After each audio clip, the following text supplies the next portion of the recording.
Sir, पहले e rickshaw एक किफायती और इको फ्रेंडली परिवहन का माध्यम माना जाता था, लेकिन आज बिना निगरानी के चलते ये ज्यादातर दिल्ली और देश की सड़कों पर अराजकता फैलाते हुए नजर आते हैं। सर, जहां ऑटोज और टैक्सीज के लेकर बहुत सख्त नियम है, वहीं ई रिक्शा धड़ल्ले से बिना किसी नियंत्रण के, बिना किसी जवाबदेही के चले जा रहे हैं। सर, दिल्ली के किसी भी मेट्रो स्टेशन के बाहर देख लीजिए, दिल्ली के किसी भी मार्केट के बाहर देख लीजिए, सैकड़ों की संख्या में ई रिक्शा सड़कों के ऊपर खड़े होकर जाम लगाते हुए दिखेंगे। सर, हम ये नहीं कह रहे कि सारे के सारे ई रिक्शा चालक गलत हैं, पर सच ये है कि बहुत ओवरलोडिंग होती है।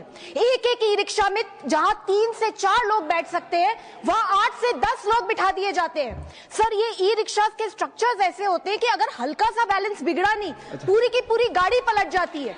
सर, ये भी देखने को आता है कि बहुत सारे ई रिक्शा ड्राइवर्स, उनके पास ना तो कोई लाइसेंस है, ना ही किसी प्रकार का कोई ट्रेनिंग, रॉन्ग साइड पे चलाते हैं, ओवर स्पीडिंग करते हैं, रेड लाइट तोड़ते हैं, ये सब आम होता जा रहा है। सर, राज्य सरकारों के पास कोई आंकड़े भी नहीं है। दिल्ली में ही बताया जाता है कि 2.5 लाख से ज्यादा ई रिक्शा सड़कों पे चल रहे हैं, पर कितनों के पास रजिस्ट्रेशन है, कितनों के पास लाइसेंस है, सर किसी को नहीं पता। सर, 1 महीने पहले एक 10 साल की बच्ची की दिल्ली में मौत हुई क्योंकि एक तेज रफ्तार ई रिक्शा आकर उसे टकरा गई।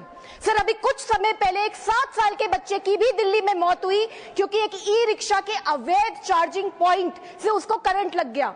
सर, इस तरीके के इंसिडेंट्स बढ़ते चले जा रहे हैं। राज्य सरकारों को चाहिए कि सबसे पहले ई रिक्शा की संख्या को सीमित करें। ई रिक्शा के वाहन और चालक दोनों का लाइसेंसिंग होना चाहिए, रूट निर्धारित होने चाहिए, स्टैंड निर्धारित होने चाहिए। जितने अवैध चार्जिंग पॉइंट्स चल रहे हैं ई रिक्शा के, सबको बैन करना चाहिए, बंद करना चाहिए। और सबसे जरूरी बात, अगर कोई नियम तोड़े तो उसके ऊपर सख्त से सख्त कार्रवाई होनी चाहिए। सर, केंद्र सरकार को चाहिए कि राज्य सरकारों की इस इशू पे जवाबदेही तय हो। सर, हमें सुविधा चाहिए लेकिन सिस्टम के साथ, हमें रफ्तार भी चाहिए लेकिन जिम्मेदारी के साथ, और सबसे बड़ी बात सर, हमें प्रगति चाहिए लेकिन किसी की जिंदगी की कीमत पे नहीं। सर, पहले ई रिक्शा एक किफायती और इको फ्रेंडली परिवहन का माध्यम माना जाता था, लेकिन आज बिना निगरानी के चलते ये ज्यादातर दिल्ली और देश की सड़कों पर अराजकता फैलाते हुए नजर आते हैं। सर, जहां ऑटोज और टैक्सीज के लेकर बहुत सख्त नियम है, वहीं ई रिक्शा धड़ल्ले से बिना किसी नियंत्रण के, बिना किसी जवाबदेही के चले जा रहे हैं। सर, दिल्ली के किसी भी मेट्रो स्टेशन के बाहर देख लीजिए, दिल्ली के किसी भी मार्केट के बाहर देख लीजिए, सैकड़ों की संख्या में ई रिक्शा सड़कों के ऊपर खड़े होकर जाम लगाते हुए दिखेंगे। सर, हम ये नहीं कह रहे कि सारे के सारे ई रिक्शा चालक गलत हैं, पर सच ये है कि बहुत ओवरलोडिंग होती है। एक एक ई रिक्शा में जहां 3 से 4 लोग बैठ सकते हैं, वहां 8 से 10 लोग बिठा दिए जाते हैं। सर, ये ई रिक्शा के स्ट्रक्चर्स ऐसे होते हैं कि अगर हल्का सा बैलेंस बिगड़ा नहीं, पूरी की पूरी गाड़ी पलट जाती है। सर, ये भी देखने को आता है कि बहुत सारे ई रिक्शा ड्राइवर्स, उनके पास ना तो कोई लाइसेंस है, ना ही किसी प्रकार का कोई ट्रेनिंग, रॉन्ग साइड पे चलाते हैं, ओवर स्पीडिंग करते हैं, रेड लाइट तोड़ते हैं, ये सब आम होता जा रहा है। सर, राज्य सरकारों के पास कोई आंकड़े भी नहीं है। दिल्ली में ही बताया जाता है कि 2.5 लाख से ज्यादा ई रिक्शा सड़कों पे चल रहे हैं, पर कितनों के पास रजिस्ट्रेशन है, कितनों के पास लाइसेंस है, सर किसी को नहीं पता। सर, 1 महीने पहले एक 10 साल की बच्ची की दिल्ली में मौत हुई क्योंकि एक तेज रफ्तार ई रिक्शा आकर उसे टकरा गई।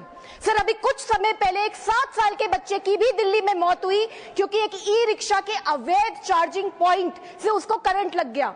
सर, इस तरीके के इंसिडेंट्स बढ़ते चले जा रहे हैं। राज्य सरकारों को चाहिए कि सबसे पहले ई रिक्शा की संख्या को सीमित करें। ई रिक्शा के वाहन और चालक दोनों का लाइसेंसिंग होना चाहिए, रूट निर्धारित होने चाहिए, स्टैंड निर्धारित होने चाहिए। जितने अवैध चार्जिंग पॉइंट्स चल रहे हैं ई रिक्शा के, सबको बैन करना चाहिए, बंद करना चाहिए। और सबसे जरूरी बात, अगर कोई नियम तोड़े तो उसके ऊपर सख्त से सख्त कार्रवाई होनी चाहिए। सर, केंद्र सरकार को चाहिए कि राज्य सरकारों की इस इशू पे जवाबदेही तय हो।